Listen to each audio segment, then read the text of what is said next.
Le royaume des cieux est encore semblable à un trésor caché dans un champ. L'homme qui l'a trouvé le cache. Le Seigneur est en train de faire une œuvre secrète en relation avec l'Église.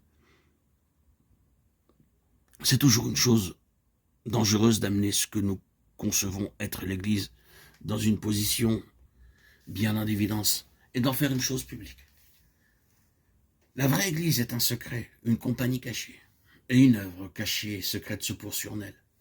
C'est sa sécurité. Quand vous et moi, nous nous lançons dans de grands mouvements publics, en faisant de l'étalage et de la réclame, nous exposons l'œuvre de Dieu à des périls sans nombre. Notre sécurité est de demeurer là où Dieu nous a mis, dans le lieu caché et secret où il se tient. Cela est une parenthèse. Le royaume des cieux est encore semblable à... Quelle est la signification de cette phrase? Elle signifie que l'Église est le point de mire de tout le système céleste. Elle est le centre du système céleste. Tout ce que les cieux représentent dans le sens spirituel porte intérêt à l'Église et concerné par l'Église. Le trésor dans le champ. Pourquoi ceci? Encore parce que l'Église est l'homme céleste en Christ.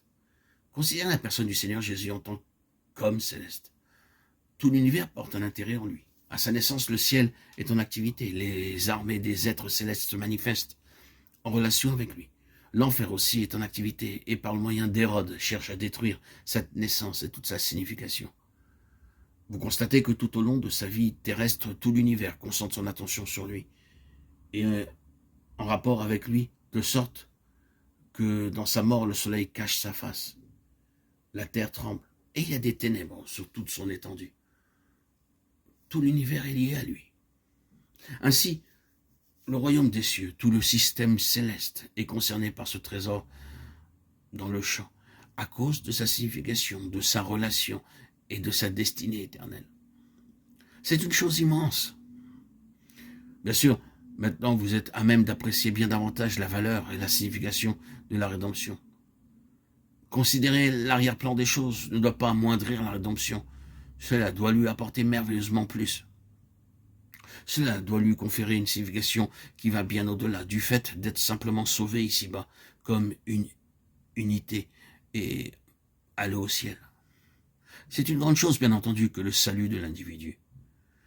Mais quand nous considérons la rédemption qui est en Christ Jésus à la lumière de l'arrière-plan éternel de Dieu, combien cette chose est immense.